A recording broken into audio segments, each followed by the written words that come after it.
Hello, am I audible, sir? हाँ हाँ बिल्कुल।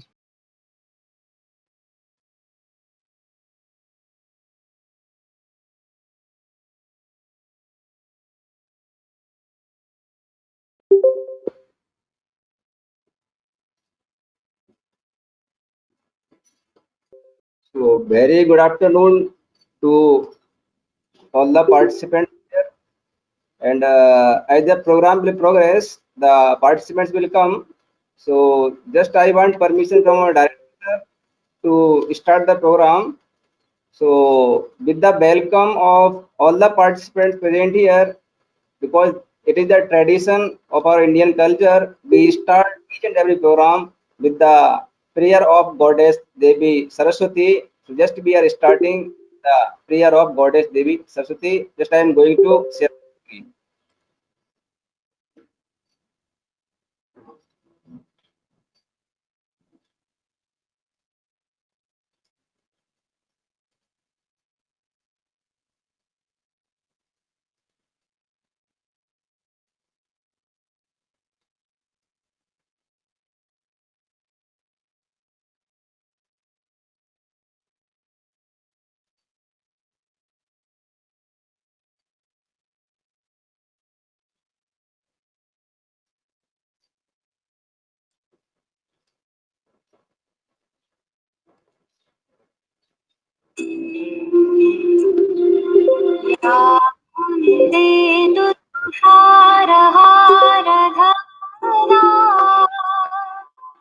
या शुभ्रवस्त्रावृता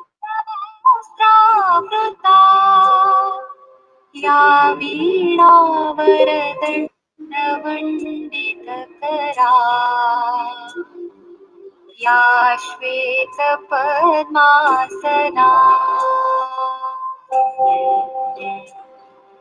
या ब्रह्माच्युतशङ्कर प्रभृतिभिः देवैः सदा वन्दिता सा मां पातु Saraswati Bhagwati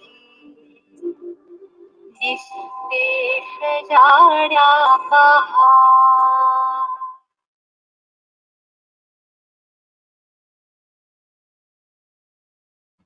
Again, welcome you all. Now, with the prayer of Goddess Saraswati, I again hearty welcome to all. तो मेरी डाल देता ऐसे क्यों आटे की चल रहा है तीन ये कैसे चलती है तीन तो क्या नहीं मेरी क्लास तो वहां डाली तेरी कुंदनी पर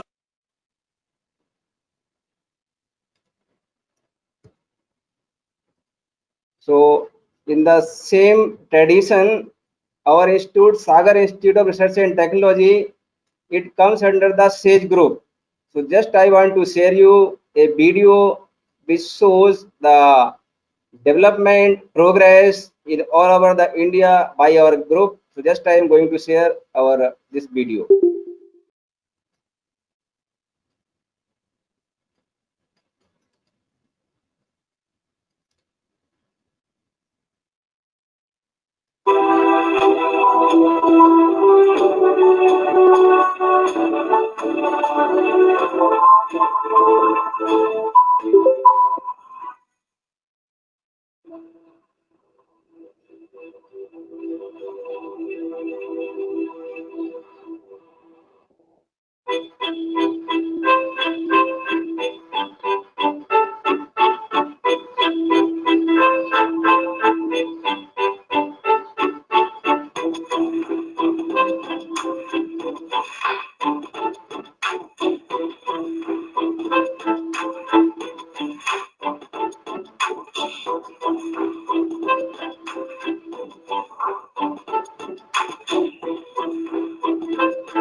Now, in the same sequence, just I want to introduce about our today's program.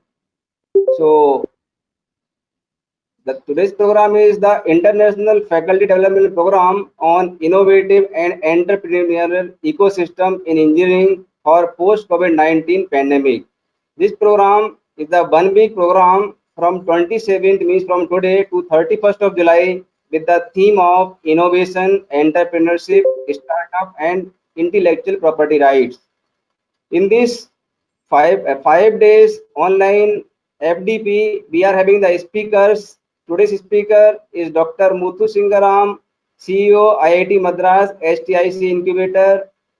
On the second day, Dr. Raman Gujral, Regional Director, Southern Regional Office, Bengaluru EDI. Third day, we have Mr. Sandeep Sandhu, the General Manager, Significant Information Solutions LLP, Chandigarh, India. On the fourth day, we have Ms. Maggie Nichols, President and CEO, Eurekas Range, uh, America. And on the last day, that is Friday, 31st, we have Dr. Lance C.C. Fung, Emeritus Professor, School of Engineering and Information Technology, Murdoch University, Australia. In this program, we have covered more than 20 states of India with more than 500 registrations. So a lot of participation is there. We have got number of registrations. So we hope then we will enjoy this program for the whole week. In this continuation of this program, just I want to introduce our HOD, Dr. Nitin Tanguria sir, to say a few words in this program. So just I want to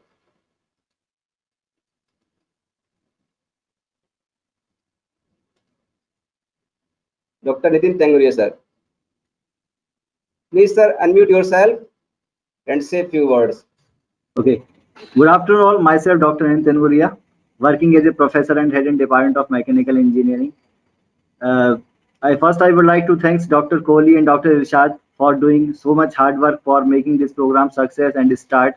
And they have very much hard work to start the event. And then I want to thank our director, Dr. Manish Maroria, for motivating us for doing such kind of events to motivate faculty members. Thank you, sir. I request Dr. Manish Manoria to speak something. Very good afternoon to all of you. Definitely, sir. Chief guest in the inaugural function of today's International FDP on Innovative and Entrepreneurial Ecosystem in Engineering for Post-COVID-19 Pandemic, Dr. Muthu Singaram, CEO, HTIC Incubator, IIT Madras. Other eminent speakers of this program, Dr. Raman Gujral, Regional Director, Southern Regional Office, Bengaluru, Mr. Sarvdeep Sandhu, General Manager, Signicent Information Solution, LLP, Chandigarh, Ms. Maggie Nicholas, President and CEO, the Eureka Ranch, USA, and Dr. Lance C. Fung, Emeritus Professor, School of Engineering and Information Technology, Murdoch University, Australia.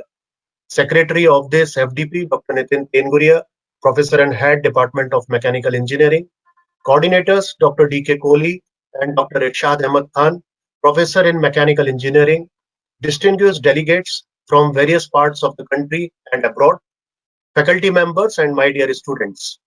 I, Dr. Manish Manoria, Director of SIRT, feel great pride and privileged to extend my hearty welcome to all of you in this 1 week international FDP on innovative and entrepreneurial ecosystem in engineering for post-COVID-19 pandemic, organized by Department of Mechanical Engineering, SIRT, in association with Institution Innovation Council, MHRD, SIRT, Madhya Pradesh Council of Science and Technology, and Urja Vikas Nigam Limited from 27 to 31st July 2020.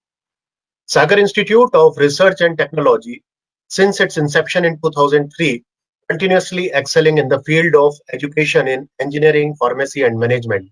I am proud to mention that today it is the #1 technological institute in Bhopal and one of the top institute in Madhya Pradesh. SIRT comes under the umbrella of the SAGE Group, which consists of 3 engineering colleges, 2 pharmacy colleges, 2 prestigious universities, namely SAGE University Bhopal and Indore, and 2 international schools, namely SAGE International School. The total students in our educational institutes are more than 15,000. The SAGE Group is glorifying and spreading its wings throughout the nation under the able leadership of our chairman, Engineer Sanjeev Agarwal, in the area of education, construction, power, and media. Throughout the week, key speakers from India and abroad will deliver a talk on innovation, entrepreneurship, startup, and intellectual property right during the program. I would like to take this opportunity to thank the organizing committee of this international FDP for their diligent work. I would also like to thank all of our eminent resource persons for sharing their valuable knowledge, experiences, and ideas. Thanks to all the participants for joining us in this program. In closing, I hope that all of you will enjoy the entire week and will have a very pleasant experience in the most prestigious educational group of Central India, the SAGE. Thank you all. Thanks, sir, for your valuable words in the direction of the progress of this program. Now, uh, I would like to just introduce our today's speaker, Dr. Muthu Singaram, sir. So, Dr. Muthu Singaram, sir, he is the Chief Executive Officer of Healthcare Technology Innovation Center, IIT Madras. Dr. Muthu, sir, co-founder of many medtech startups, including Ultimate Startups, Muthu Singaram Consulting, Viva Zone, and Believe. He also acts as CEO of HTIC MedTech Incubator, IIT Madras, India. He holds a degree in electronics and MBA in multimedia finance, chartered electrical engineer UK and European engineer, and has over 25 years of work experience in engineering, management, and entrepreneurship. Dr. Muthu is a parallel entrepreneur, having been involved in several startups over last 15 years. Dr. Muthu is a chief mentor, head of consulting and corporate facilitator at Muthu Singaram Consulting, Malaysia, and PQMDC, India, and the managing trustee of Believe, a foundation to promote rural education. Dr. Muthu has MBA in Multimedia Finance, and Muthu's passion is in entrepreneurial development, mentoring, management of emerging technologies, and innovation. Dr. Muthu is a chartered electrical engineer and chartered member of IET UK, a chartered engineer, Engineering Council UK, and an European engineer, European Federation of National Engineering Association. Dr. Muthu has been a judge and mentor in many business plan competitions, including IIM, IIT, Power of Ideas, HSBC, Business Plan Competition, McKinsey, and several others in the last 10 years. Dr. Muthu was responsible in developing the Malaysian National Unipreneur Development Program NUDP at the Multimedia Development Corporation MDC. Dr. Muthu was also a council member for the National Incubator Network. Dr. Muthu has mentored, consulted, and facilitated participants from many parts of the world. These include companies like British Telecom, Institute of Public Administration Malaysia, Federation of Malaysian Manufacturers, Malaysian Employers Federation, Small and Medium Industries Development Corporation, the National Productivity Corporation, Malaysian International Chamber of Commerce and Industry, the Institute of Leadership and Management UK, Management Concept, Asia Pacific, Shell, ExxonMobil, DHL, and others. Dr. Muthu is a regular speaker at many international entrepreneurship conferences and a lead facilitator for innovation and other workshops. Currently, he is innovation driver for several companies and universities in India. It is just the brief introduction of Sir, because Sir is a person who is working for the society in this startup sector, innovation sector, etc. So this is the just brief introduction of the sir. Now, in the progress of this program, because we have given time 3 to 4 for this talk, and we have just started inauguration, so I expect some more participants will come at the 3 p.m. today. So with my these words, just I want to call Dr. Muthu Singaram sir to take the stage, and I hope and I all the audience that we will listen sir silently, and we get the knowledge sharing with the sir, and definitely we all will be benefited in the field of incubation, entrepreneurship, etc. So now I would like to invite Dr. Muthu Singaram sir. Thank you, Dr. Dinesh. That was a very nice introduction. It's always nice to be introduced well. Thank you very much. And thank you, Dr. Nitin and Director, for having me this afternoon to speak to you on the program. Can I request to allow me to share the screen so I can share my... Yeah. Thank you.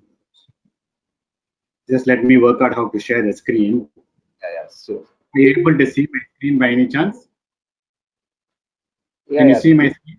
Yeah, it is visible, sir. It is visible, sir. Yeah, not visible. Yeah. So let me just see.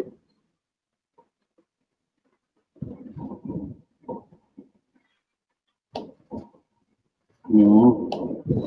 Okay, I'm trying to get this out of the way. Okay.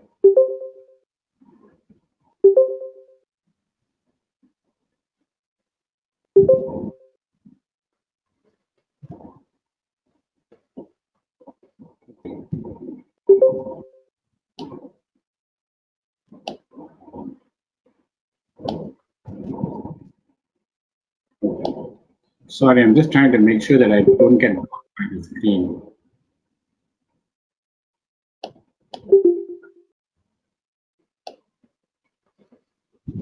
Okay, the title I've called it is Role of Startups During the Pandemic and the Future. So I think it's an important topic for us to discover, especially during and after.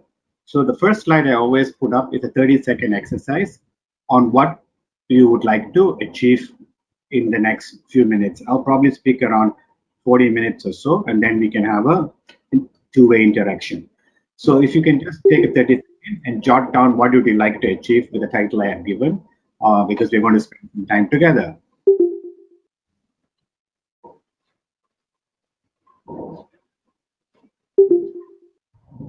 Okay, I managed to get the full screen now.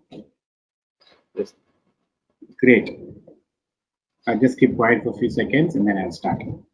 Yes.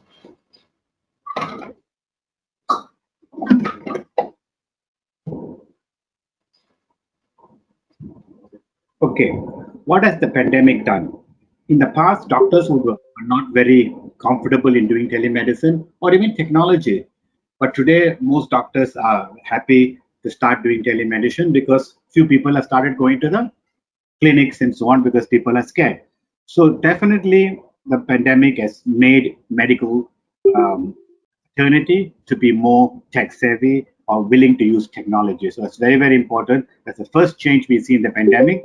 Secondly, electronic medical records have become very, very important because medical records can be shared from one center to another. So this has become another useful, especially if you're referring a patient from one hospital to another. So the electronic medical record becomes much, much easier. Now, of course, the human touch and connection has reduced because now we are starting to use lots and lots of online activities, just like today. I mean, I guess even 6 months ago, we would have not done this physically. Sorry, we wouldn't have done this online. You would have probably invited me to come to your college to do this presentation, even though I will only be doing it for an hour. So that's something we have now changed. We are even quite willing to do an entire class now online, sitting from anywhere. So that's something has Excuse me, changed sir. again. Excuse me, Sorry, sir, slide is not visible. slide is not visible, but I've shown it. Please check, sir. Now, No, sir, now it's not visible.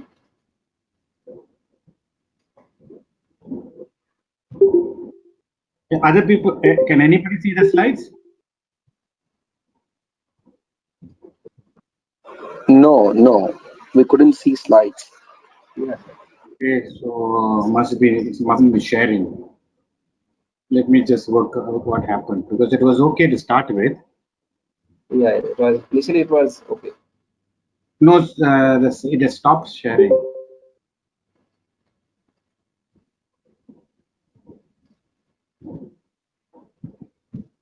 Is that better? Yes, sir. Now we are getting, yeah. Yeah, able to see? Okay. We can see now. Okay, good. Let me just move this out of the way so I can also. Yes, sir. It's fine, sir.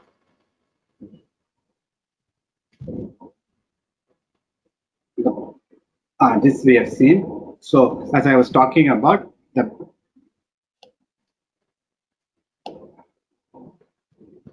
okay. You can still see the screen now. It's okay.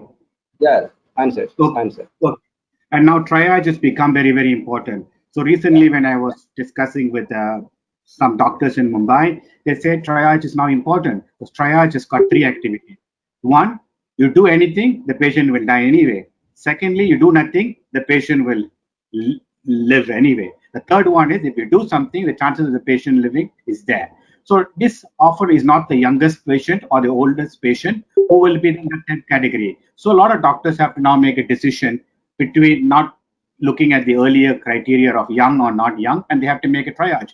So to help the doctors, the management at these hospitals have told them, when you do triaging, don't think of it as you are making the decision. It's made at the institutional level. So that's something becoming very, very important, triaging. And public health has never been in such a forefront. Every day now you see the health minister or health secretary coming out and talking about health, public health. So that's very, very important. Next thing, sharing of information, especially companies allowing us to use drugs for free, patent, PPPs. People are showing them how to make them. And today's hospital occupancy is only about 30% because people are scared to go to hospital. So a lot of other cases are starting to happen. It's not only the pandemic is causing problems. There are people with kidney trouble, cardiac trouble. They're not going to get their treatment properly because they have their fear of getting COVID. So we are also losing patients there. So that all that has to be. And recently, when I was part of health innovation, international innovation held by University of Massachusetts, and MIT, and so on. They said people need to go back to hospital, people who have cardiac problem, renal problems, because they need to be attended to. They can't stay away from hospital. So that's something which we really need to look at as well. And also now we have lots of psychosocial counseling. Many people are not able to handle the stress and the pressure of staying at home, so and working out of home. So that's something we need to look at. Now, social distancing is important, but not isolation. What we are doing today, we are distancing, but we are not isolating ourselves. We are still together. So I think that is something the pandemic has taught us, to bring us closer to each other. Yes. And now, based on a recent survey on the results of CEO of 2020 Fortune 500, effect on the pace of technology information has accelerated by 75%. You'll also know regularly we are hearing, get the new drug, get the new drug, get the new drug. So a lot of them have removed the red tapes. A lot of countries have removed the red tape. Even the FDA is starting to have less regulations. They're trying to be less stringent, let things happen quickly, the drug trials to happen, so the drug will be released. So the pandemic has really helped to fasten the pace of technology. Now, if you look at this recently, 4 Indian companies were given free license fee to make these drugs, which they would have never done in the past. So it is something which is important to understand, that the pandemic has actually helped countries like us, where we can get these patents royalty free. And if you look at all the companies, there has been a lot of companies have made lots of money. Amazon, year we hear a lot about Jio. Jio's done well. Reliance Petroleum has become number 2 in the world. So there are companies doing well. If you look at this chart, not everyone is doing badly. There are people, big winners. So people like Microsoft, Apple, Amazon, they're all doing relatively well. And also medical companies, which I'll show next slide. Now, future after pandemic. A lot of the hospitals are going to convert their parking space as waiting areas. They're going to ask the patients to sit in their car, and they'll message them when they're ready to come, because they don't want people to be in crowded spaces. So a lot of this is going to start to happen. It's already happening in the West. Whether it happens here, we'll need to wait and see. And it's going to be less hospital centric. People are going to try and go to hospital less. And virtual care and telemedicine is definitely here to stay. Whether people will go back to their old ways, we don't know. And we don't know how long this pandemic is going to go on. It is just a habit. People used to go to doctors. So now if people start getting used to virtual care is going to become very, very useful. So entrepreneurship, startups, a lot of opportunity on virtual care and telemedicine. Privacy needs to be a little relaxed. So even in the US now, they have relaxed the data sharing, because if you don't do that, you're not going to be able to get new activity going. Health bots are becoming very popular. E-consulting, particularly for specialists, there is not enough specialists, especially emergency doctors. There isn't enough. So recently, DST has funded several startup companies which provide these emergency services through technology. So that's happening. But all this can only happen if we have an economic model. If we don't have an economic model, who's going to pay for it? Why would a doctor use technology? Only if he can make money. Why would a patient be willing to use technology? Only if it's going to get better. So there must be some kind of economic model. Patient will only pay for a service if he's going to get better. So we're talking about money. A lot of people are going to start doing self-care because they don't want to go to hospital. So this is going to be something we need to be careful. Sensors and devices are going to become huge things. And sensors and devices are not that difficult to work on. So startups, young startups have huge opportunities. And we need to enhance human contact, which I've already said from the first slide. Human contact has now reduced. So how do we make this more humanness? Maybe we need to have ways we can touch, we can do things remotely. So it's very, very important. And we need to now write better instructions how to use technology. In the past, people would not be so conscious of using technology. Today they are. So we really need to make sure instructions are clear. Data and interoperability is important, because data has to be shared from different machines, different equipment, and so forth. So the interoperability must come into play. So this is the future of the pandemic. If you look at here, AI in healthcare industry is expected to become 36.1 billion in the next 5 years. The COVID-19 has actually probably split this faster. Technology is enabling it all. So data and AI have become critical to help society. And this would be very useful as well for isolation, monitoring, and so on. AI will be able to predict where are these pockets of activity and so on. So it's very, very important that we take a look at all these things. Now, future after the pandemic. First one I have put there is modular, flexible, speed. Like, for example, CT scan in a box. Today's CT scans are huge. They're very expensive. We don't have enough of them. So maybe that's the future. And collaboration is going to become very, very important. Multi-players are going to start working. We need different skill sets. We often don't talk about the technicians and the people behind the scene who keep all this equipment running. We only talk about the front warriors, but we never talk about the people behind who make sure all these equipments are running, ventilators, ECG machines, and all sorts of life support machines. These all have to be maintained, and someone has to keep them running. So we require lots of different types of skill, and productivity must go up and cost must come down. If you notice, most of us working from home generally are more productive because we now can do less time. We are in office, we travel, we spend a lot of time traveling. That's now saved. We spend a lot of time having coffee, chatting, which is also reduced. So what we can do in 4 hours now, we probably took a full day earlier. So that has have come as well. Of course, some people argue that it interferes with the family, but that is actually a poor excuse. During the daytime, you're not supposed to be with your family anyway. So you should set up a space within your house where you're supposed to be doing your work. Because when you're at work, you're not with your family. So when you work at home, you should have such discipline. So you have a space where you can work. When I used to work at British Telecom many, many years ago, we used to pay people to work from home because space in London was so expensive. We would actually set up an office for them at home, and they only had to come to the office once a week. And so we were already doing that because London space was so expensive. Today, the likes of Bombay, Delhi, Bangalore, Chennai, all expensive. So IT companies would possibly like to do this. Now 50% of people can work from home, which means they have already immediately saved 50% of their operational costs and possibly fixed cost as well. They can sell some of the buildings off and convert to cash. So that's definitely happening. Patients will call for tests before doctor appointments. Now what happens now? You go see your doctor will say, go get a blood test and come back in 2 days, or go get a scan and come back in end of the week. Now that's all going to stop. People will just pick up the phone, talk to the doctor, you describe what's your problem, he probably give you a set of tests to do, and you go. I've been practicing this sort of model for a long, long time because I don't want to go stand the queue and all, but not many people are comfortable with that. So I would usually call up the doctor and tell him what's wrong with me or her what's wrong with me and ask what should I do before coming. So I save time instead of sitting there and waiting. So some people are okay with this, some people are not okay. But definitely the pandemic is going to make people more okay with lots of things. Of course, we need to have network which is fast. If today this network was like 10 years ago, we will not be able to do what we are doing today.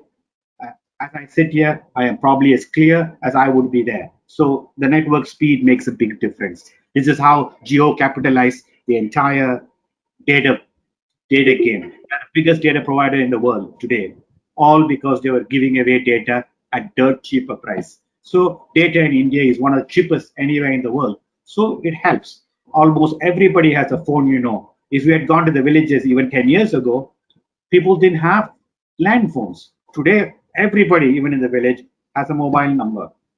Then many of us don't even know how a wired phone looks like. We hardly use it. So things change. So the network speed is important. Network security is like health security. You only find out the security is breached after your health has got into trouble or data is being compromised. So there's a lot we can learn from network security experts, how to manage health security. And of course, we've been talking about contact tracing. These are the future of the pandemic. Now, if we look at this very interesting chart done by Boston Consulting, if you see in that picture, 14% of the companies have improved both in margin and growth. And if you look on the right-hand side, the sectors which have been growing are the healthcare, consumer, and communication, because people have started going into all these areas. And of course, there are others who are falling down like energy, because today we hardly drive. So obviously, that's going to fall down. But recently, you'd be hearing lots of people, especially celebrities in Bombay, complaining about the electricity bills going up. But what people don't understand, you used to run your AC for 8 hours. Today, you're running it for 24 hours. Obviously, your electricity bill will go up by 3 or 4 times because you're using a lot more electricity now. So there are certain things which we need to understand. Of course, many of the companies have shrunk, but overall, the economy is not doing that badly. There are growth in certain sectors. So we need to just be careful which sectors they are. And we also need to be cautious. Not all of us jump into the pandemic situation, because after the pandemic, what do we do? So that's why startups, when they come to us, we are very cautious. If they are only providing solution for COVID, we will be reluctant to take them unless they have a second plan. What will they do afterwards? Because what do they do after COVID? Nothing. Their entire business plan is a flaw. So we need to be careful of those things. Now, this is how machine learning works. Very important.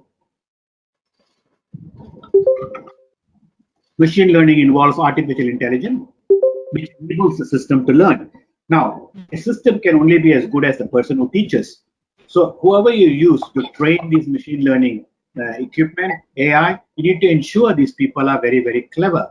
So whoever is doing this teaching, who's feeding the database, will have to be equally good. So if you want the system to do diagnostics, the person who's teaching this system should be a fairly top of the range person who knows what they're doing. So it is always what AI and machine learning will do. It can only support us. It cannot take away what to do, because end of the day, the patient still wants to hear the doctor say it will be okay, because the machine is not going to say that. Machine is going to be emotionless. So the human touch is always required. So all machine learning can do is help us do our work better, and especially mundane work. These systems don't make mistakes. Humans tend to make mistakes. So recently, an emergency doctor in London, one of London's largest hospitals, told us that he is overworked during this time, emergency, working 18 hours, and he's a senior specialist, 18 hours or so. After 4 or 5 hours, they get tired and they start making errors. So if many of these things can be done, especially by machine, reading X-rays first, looking at the test report first, giving an advice, then it makes the doctor less fatigued and he'll be able to do better work with the more difficult cases. What machine learning will do is to help us with our work. And machine learning and AI is important not only in healthcare, in government,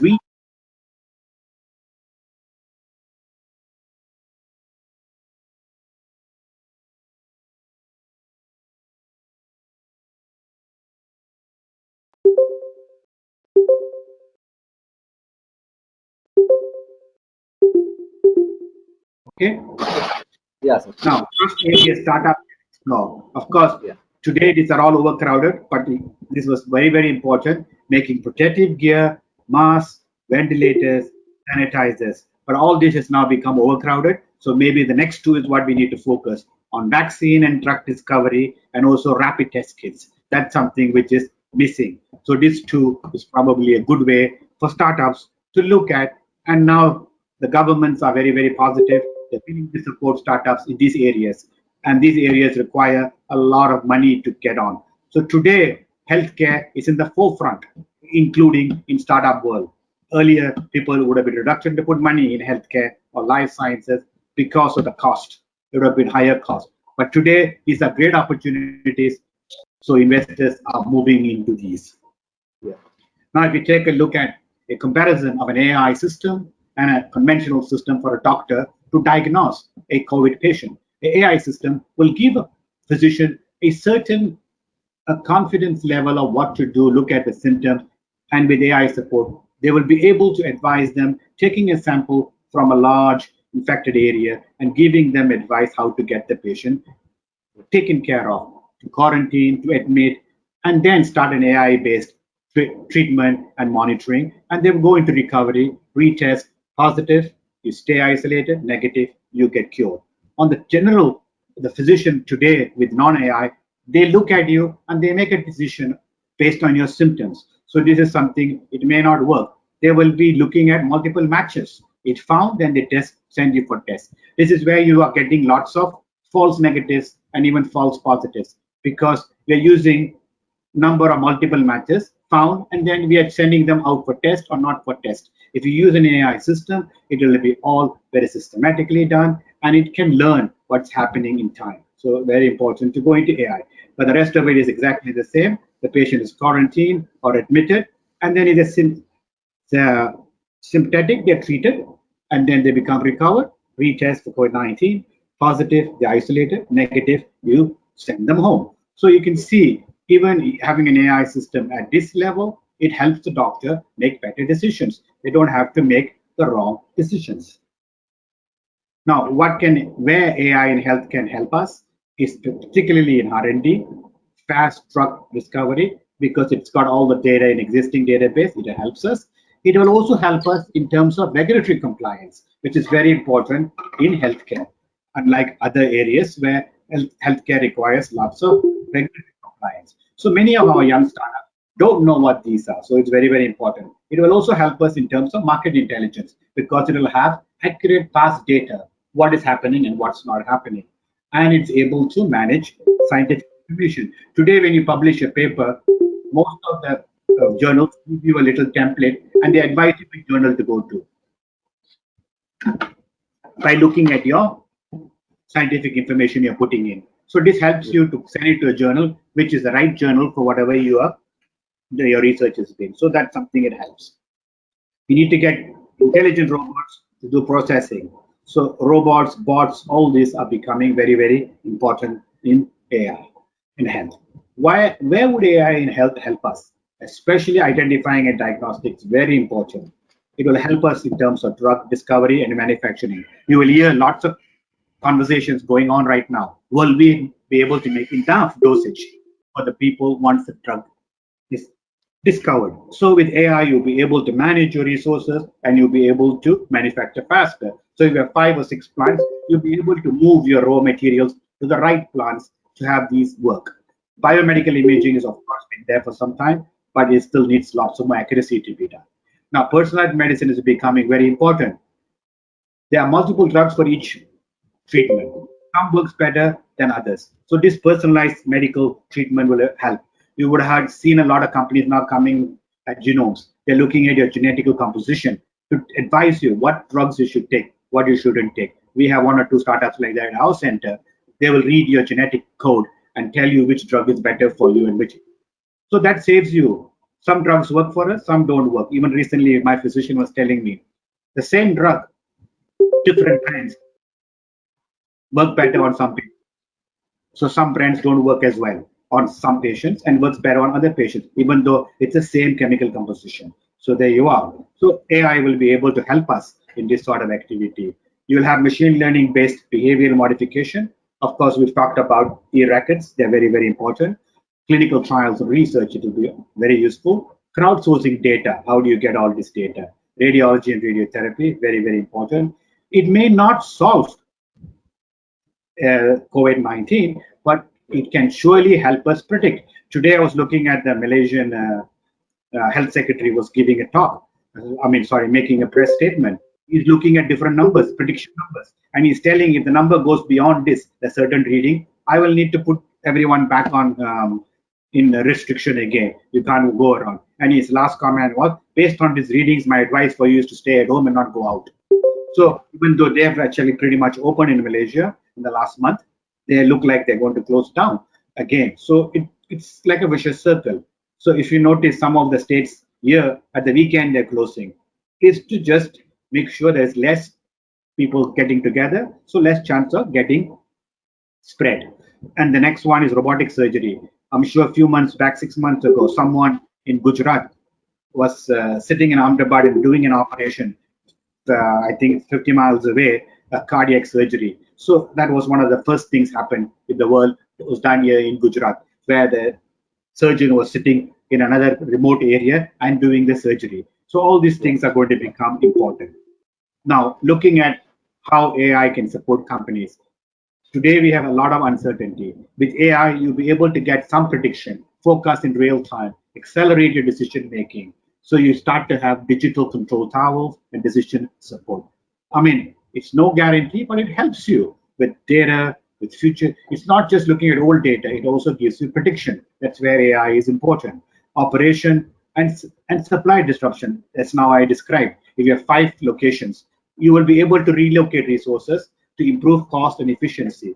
So if your manufacturing plants are in the city, the transportation cost is going to be less. So if you have all this in place, it will tell you, okay, our facility in Delhi, Bombay is empty. Don't send it to somewhere else far away because the supply is just nearby in Maharashtra. So why go and make the thing in Tamil Nadu when there has to be transportation cost?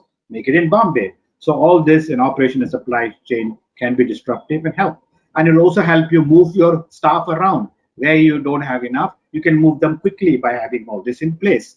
And it will also help us in terms of how people's behavior change. Now, if most of you are familiar with Flipkart and Amazon, when you buy one thing, it tells you 5 other things to buy. So we already, all of us are actually playing with AI in our daily lives even before the COVID. When you book an Uber or you book Ola, all of them are working on intelligence. So based on your pattern, if you're a good customer, they send the car faster to you. And all this, they use certain number of algorithms. They decide who gets it first, who doesn't get it first. So all this is AI helping. Now, benefits of AI in healthcare, we talked a little earlier. It assures quality. You're going to have consistency. It helps you better manage patients. Error reduction, I've already spoke about. It will reduce a whole lot of manual activities because machines and robots can take care of.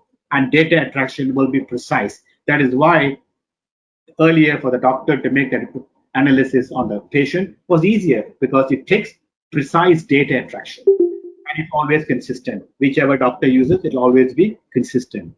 It's proper and continuous monitoring. That's why it will help us. Risk analysis, obviously, very, very important. Complex data storage on cloud. AI will help us manage that. And it will secure healthcare data from being compromised. So all this AI will do in healthcare.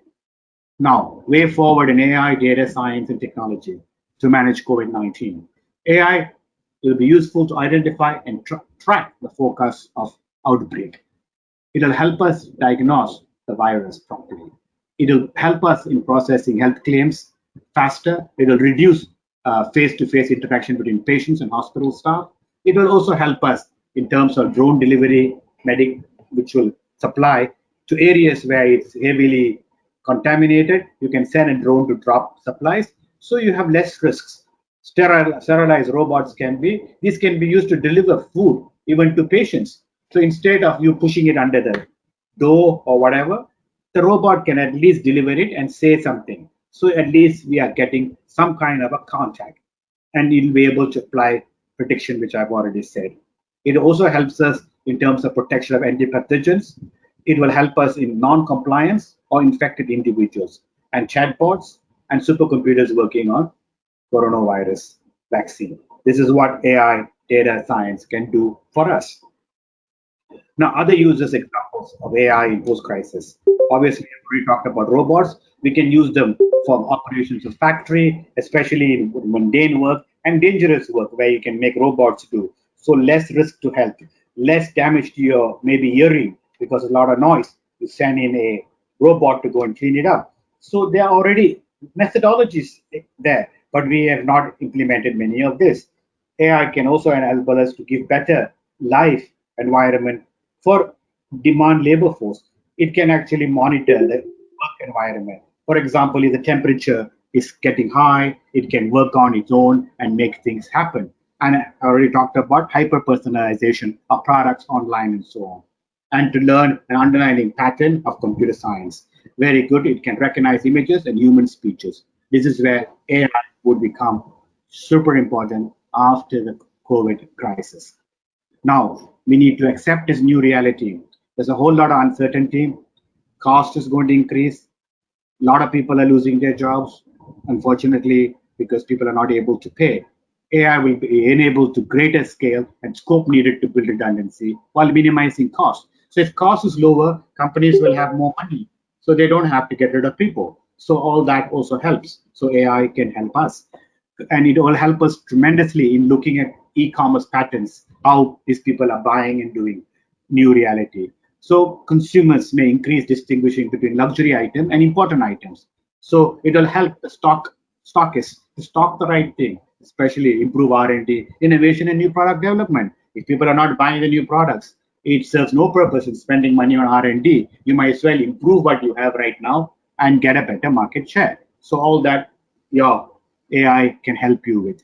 Then remote ways of working are becoming the new normal. Just like I'm a couple of thousand miles away from you, and we are able to conduct this lecture. So these are realities. And on-demand labor is becoming more important. Suddenly, you need more people. If you recently hear, for example,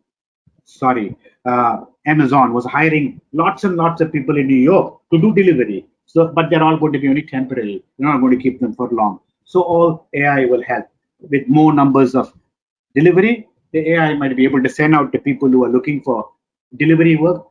Come, there's work in it here. There's work there, work here. So it's always helpful to do that. What after? Rapid test kits we already talked about. Very, very important. Rapid test kits always useful for all diseases. So we need to be able to work on this. Just like early days, dengue kits used to take 3 to 4 days to get results. Today, even some cancer markers take a week, 10 days, 2 weeks to get your results back because most labs cannot do it. You got to send it out. Many of the samples sometimes are sent overseas to get some very specialized readings. So those things, rapid test kits, will play a role not only in the COVID situation, but generally in healthcare. Contact applications to find out where people are, important. And contactless devices are going to be very important. A few doctor friends said, people are going to be even very cautious of the stethoscope they're using because it's touching patients. So we need to think of ways of making sure these are not touching patients. So contactless devices are important. What else can you do? It will improve the fairness of data because data can be now most likely shared among different people. You just strip off you normalize the data and then people can share it. It will also check codes and apps and so on. It will validate the models of existing system. It will improve the confidence in recommendation, especially in healthcare when the doctors have to make some diagnostics. They will at least be doubly sure because the AI is helping them in making those decisions. Now, power the startup community holds. Startups have the ability and they're flexible, unlike large companies. They don't need too many approvals. They can do things without much effort. They can repivot very easily. They don't have to reorganize their entire organization. So startups play a great role here. And larger companies look at startups for that single reason. It's easy for them to get things done. Then they can acquire from them. Startup innovation in innovation for the future and holds the power of disrupting the market. It also has faster chances of deployment and traction innovation implementation because again, there's less red tape. Tech startups play a major role in the quarantine economy. So we are definitely there to stay. And corporates might have to shade the attitude, you benefit, I lose. It's all about collaboration. This is where the startup power, community, entrepreneurship is crucial. And a country like ours, where we have so much raw and young talent, it can help us play a huge role in these areas. Now, 5 principles for building a human-powered AI company. Obviously, first thing, management has to agree. Just like today's seminar, if the director doesn't support, there's no point having 25 coordinators. It's not going to happen. We need one director saying, let's do this online. Once the director says, things happen. You reimagine, you organize yourself, you find the speakers to come, and it's all because the leadership has agreed to do so. And then you transform into a human-powered company. So you look at AI as very, very important. You need to obviously, just like anything, discard things which are hindering and prepare people for the change. Maybe earlier you had 10 people doing something. With AI, you might only need 5 people. So you got to make sure people are prepared for the change. Trend applications in healthcare industry. These are some of the companies out there. I'm not going to go through any of the companies because that's not important. I just want to show you how much is happening out there. Look at smart records. These companies are in the US. They're just doing smart records. Some of them are here in India too. Look at medical imaging. Even Microsoft has got into it. So many companies are getting into image diagnostics, pathology. It can give you AI to read pathology slides and so on. So all these companies are there. Pfizer and so on in drug related activity. So much is happening out there. Medical data, treatment and prediction is very important. These are all the recent funding has been risen. You see how much funding all these companies are raising. These are on trending healthcare startup AI. There's purely working AI, predicting models. So many of them happening out there. Continue with some more. Now, learning from the crisis. A business cannot wait for transformation. It needs to know, it needs it. So just like colleges, they cannot wait until college reopens. They need to take all their activity to online, start teaching students online. We need to have creative method of testing them. You cannot be so fussy about them copying, doing testing online. If they're so worried, we cannot run the college. So we need to be ready to transform. And leadership and value is what makes the difference. If the principal doesn't agree, you can't go online. So unless the principal says, okay, we will start teaching online. And recent record shows online teaching is more effective because parents are watching, I believe. So teachers are teaching better. This is what they say. Whether it's true or not, I'm not sure. So there are benefits. And then means of the word essential. So very important these are. Now, as always for startups, the biggest communication problem is that we don't listen to understand, we listen to reply. So startup's job is to listen to solve a problem, not to reply. Now, what is next? Please identify the key takeaway from my lecture, see how it relates to you, and the most important is how you can share it with others. This is what is very important, how you're able to share with others. This is how you will build your skills, your skill sets within your own organization, in the country, and everything else. So this is how we do, by sharing our knowledge. My email is muthu.singram@vibrozone.com.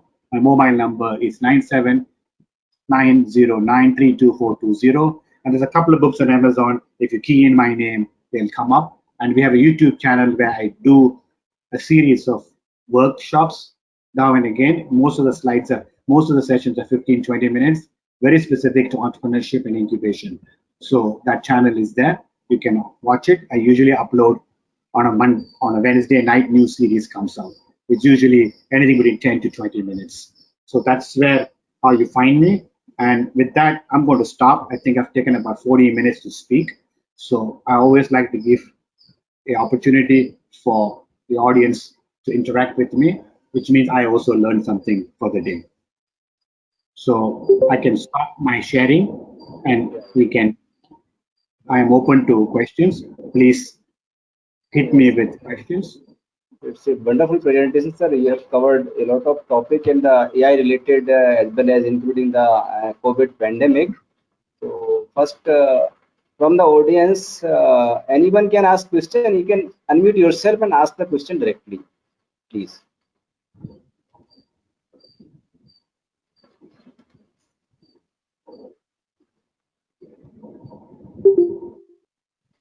Anyone who is interested to ask the question to sir, please unmute yourself and ask the question.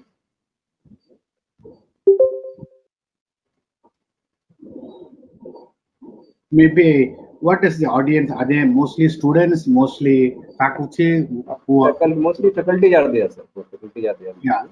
So maybe faculty would like to understand how to encourage their students to get into startups and things like that. I'm happy to talk about those. Do you have an incubator in your college? No, sir. Actually, we are not having, but next time we are going to take this opportunity in our college. So we are going to pre-incubation. Okay, so that's something which can encourage young startups, faculty to come in to work. Yeah, definitely, sir. Yeah. But it was a wonderful talk, sir, and definitely our whatever the faculty members here they are listening. We have covered the topic very precisely, including all the points and whatever the current situation, whatever the future will come, what it will affect, how the AI is related to different industries for the startups, and for the different units, how the care we should take so to protect yourself, what is it will affect the economy of the different industry. You have covered very excellently, sir, each and every step and the topic of your this presentation. And I can share the So, PPT with anybody who wants them. I have no issues. okay, okay, sir. So before that, sir, just I want to share your certificate also here, because I will send to you, sir, by email also. But for your, No, sir, no giving problem. time Thank you to so us, much. yeah, yeah. So this is the certificate of appreciation, sir. And Thank you. because, sir, I think audience, they are faculty members, they are already are getting points, and they have also noted down each and every step, your email address, etc. So, sir, please accept our certificate appreciation. And at the last, sir, I would like to thank you so much, sir, because you have given time, your precious time. You are very busy. I understand. I know that, but still, you have given a time to such our institute program so that this will be elaborated, sir. I will share your this talk as well as this lecture with all the faculty members as well as students who are not here, who couldn't attend this program, couldn't come because of there are, sir, parallel sessions are running in our college, sir. In this week we are having a very busy schedule. Each and every department is conducting some program. So because No of problem. that, sir, yeah, sir. So I can consider that, sir.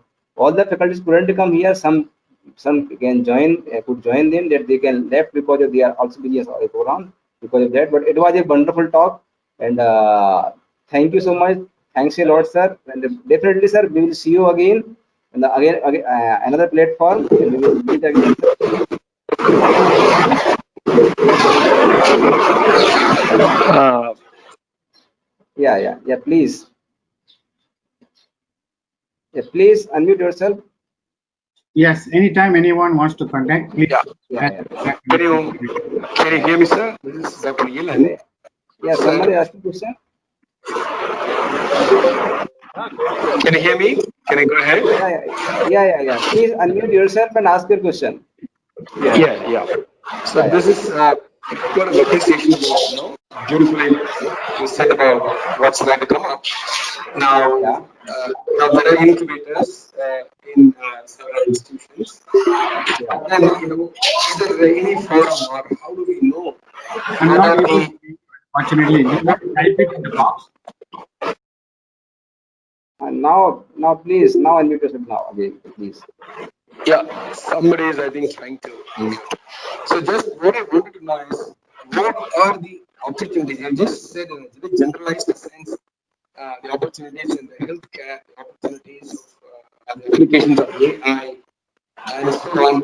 So and the students are now very much interested. They are enthusiastic in carrying out, the work. They are also available. They have opportunities. They know things. Then Unfortunately, what need to be worked on?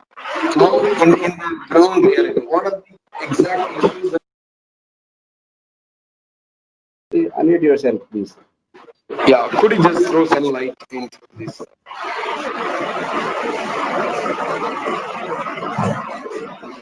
Hello? Yeah. Yeah, could you throw some light into these areas? Hello? Yeah. I, I think your voice is not clear. I think our sir couldn't understand your question. I'll just repeat, maybe in short, Yeah. the, the students have potential enough and they are not sure of what they can work on. They have the ideas, they have some knowledge, but what are the current issues they can work on? Is there any forum or any ideas which either the MSME or you can throw into it so that people can just begin to work on?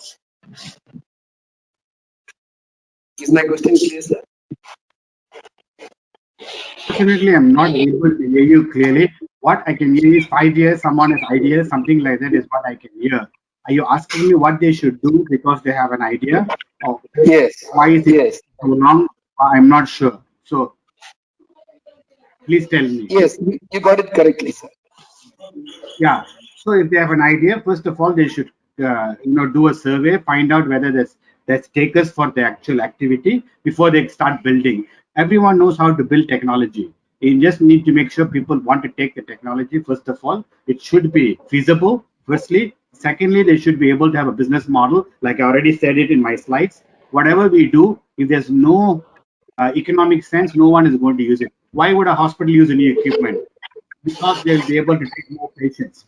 The more patients they treat, there's more income. Why would a patient? Because he'll get better. So each one of them are going to derive something, and because they're deriving something, they will see economic value. Once there's economic value, your product is there. If there's no economic value, even if it's the best in the world, nobody wants it. It has to be able to.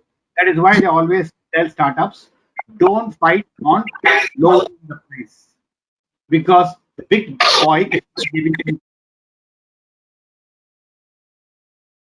just like what Geo did. They started giving away data free. So what did they do? They killed everybody else who was charging the expensive data. So because Geo had plenty of money, they were able to finish off all the other small players. So today we only have three main players: Vodafone, Airtel, and Jio. The rest are all not there. But because Jio did that, Airtel dropped their price because otherwise Airtel would have lost their market position. And then Airtel drops price, so does Vodafone. So it keeps on helping. The Geo actually helped thousands and thousands of Indians. They were able to get things, they were able to get everything. And then Geo started this tiny little phones, cheap phones, right? So people who couldn't afford to buy the other phones were now able to buy Geo phones. So price is not something a startup should be playing with. It's a big boys game. I answered the question, but I couldn't really hear, so I had to give you a random question and answer it for you. Yeah, I got some inputs from you regarding this economic angle in which one need Yeah. to start. Yeah, I got it. You can always drop me a mail. You can get my address from Dr. Dinesh. He'll give you, and I can Yeah, always. sure. I'll be happy. Fine. Yeah, definitely, sir. Right, sir. Thank you. No problem. Yeah. Any more question from this side?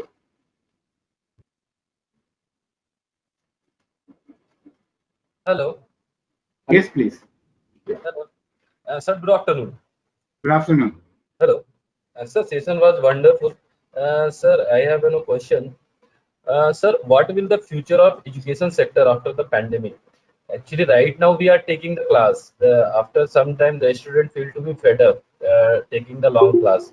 So then, what will be the future? And is there any some alternative will come on this particular education sector? Excellent question. They're even talking about this in the US. 100 years ago, the top 10 universities, majority of them are from Germany. There was not even one university in the top 10 from the US. Today, in the top 10, you will hardly find any German universities because the German universities didn't change with time. So today, if you noticed earlier, MIT and Harvard already started doing online. So today, now in the US, Yes, sir, please tell me.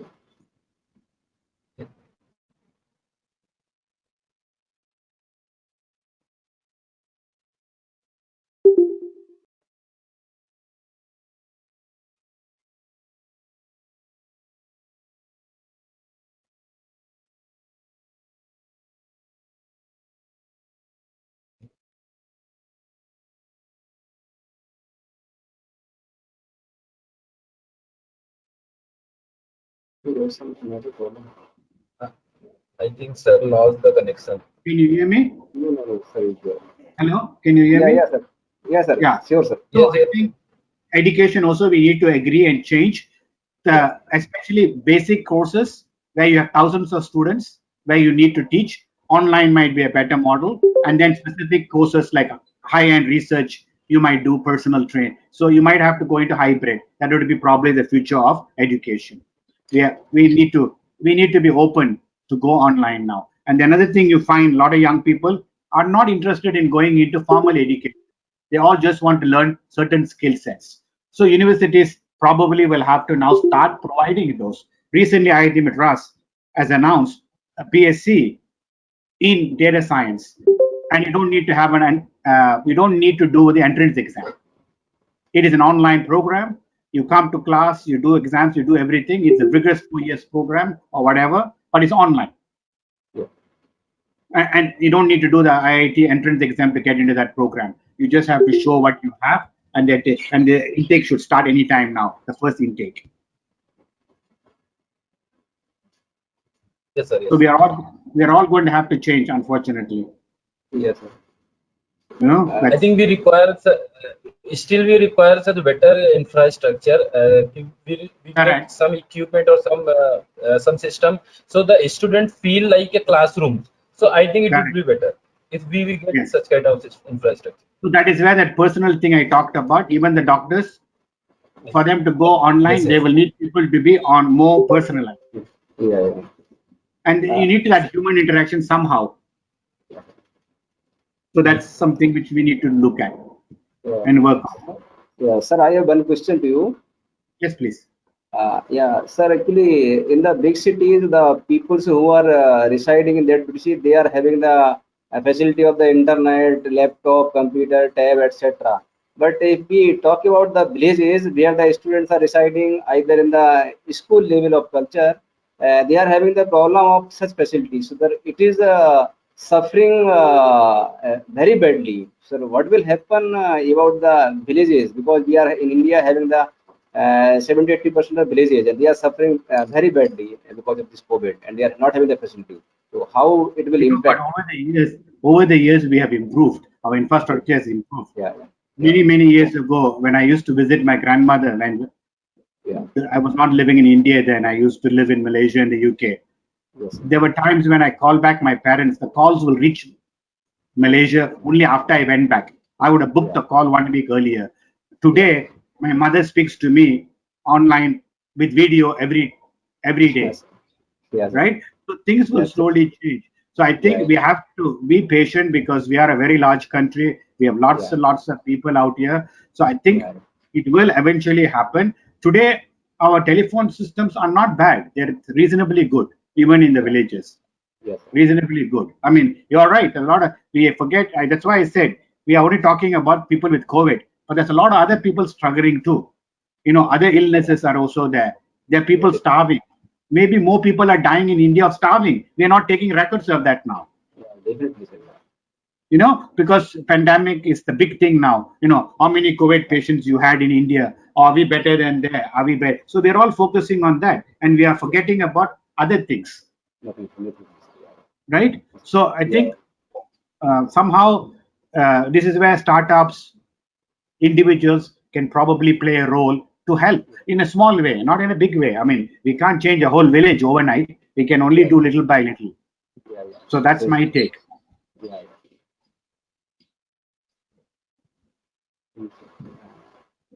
Anyone more who is ready to ask question?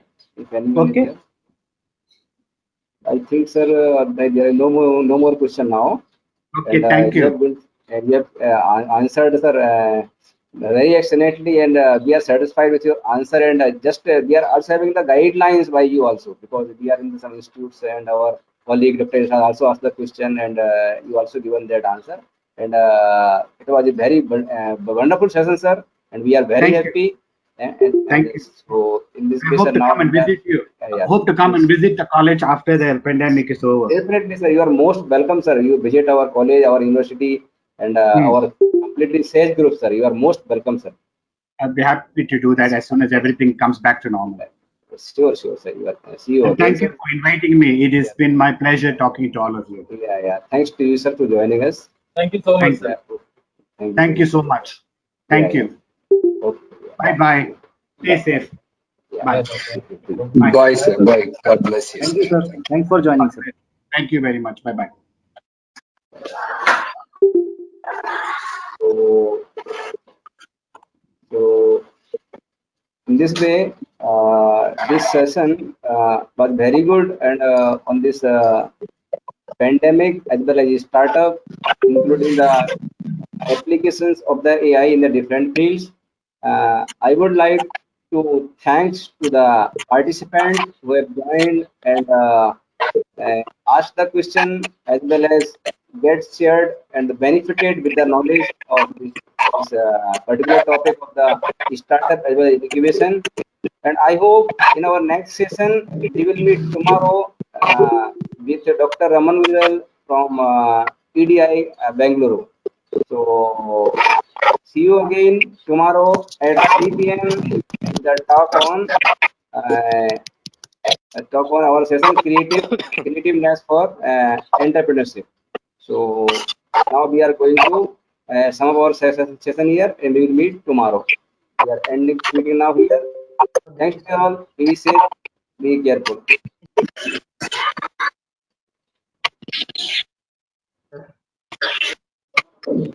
We are going to end this meeting now. Okay. Thank you, Gauri, sir. Thank you, Irshad, sir. Yeah. Thank you, sir. Thank you, sir. Okay. It was a nice meeting. Nice talk today. We are meeting tomorrow.